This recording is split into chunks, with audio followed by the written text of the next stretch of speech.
24 impact. Kochi തൈക്കുടത്ത് വൃദ്ധയെ പുറത്താക്കി മകൾ വീട് പൂട്ടിപ്പോയ സംഭവത്തിൽ മനുഷ്യാവകാശ കമ്മീഷൻ സ്വമേധയാ കേസെടുത്തു. മരട് പോലീസ് അന്വേഷണം നടത്തി 2 ആഴ്ചയ്ക്കകം റിപ്പോർട്ട് സമർപ്പിക്കണമെന്നാണ് നിർദ്ദേശം. ദൃശ്യമാധ്യമ വാർത്തയുടെ അടിസ്ഥാനത്തിലാണ് കേസ്. എബിൻ ജോസ് ചേരുന്നുണ്ട് വിവരങ്ങളുമായി കൊച്ചിയിൽ നിന്ന്. എബിൻ, വൃദ്ധമാതാവിനെ പുറത്താക്കി വീട് പൂട്ടി മകൾ പോയ വാർത്ത അത് നമ്മളാണ് പുറം ലോകത്തെ അറിയിച്ചത്. 24 ആണ് പുറം ലോകത്തെ അറിയിച്ചത്. ഇപ്പോഴതിൽ മനുഷ്യാവകാശ കമ്മീഷന്റെ ഇടപെടൽ ഉണ്ടാവുന്നു.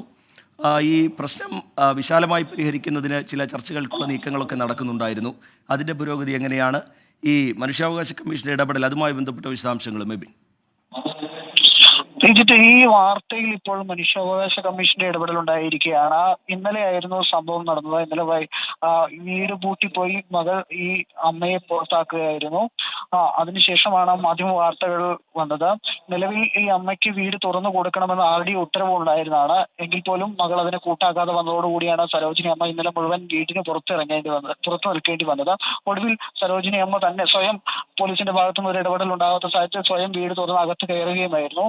ഈ അമ്മ വീടിന് പുറത്തിറക്കി നിർത്തിയതിലാണ് ഇപ്പോൾ മനുഷ്യാവകാശ കമ്മീഷന്റെ ഇടപെടൽ ഉണ്ടായിരുന്നത്. മനുഷ്യാവകാശ കമ്മീഷൻ അംഗമായ VK ബീനാകുമാരിയാണ് ഇപ്പോൾ മരട് പോലീസിനോട് ഈ കാര്യത്തിൽ കൃത്യമായ അന്വേഷണം നടത്തി 2 ആഴ്ചയ്ക്കകം റിപ്പോർട്ട് നൽകാൻ ആവശ്യപ്പെട്ടിരിക്കുന്നത്.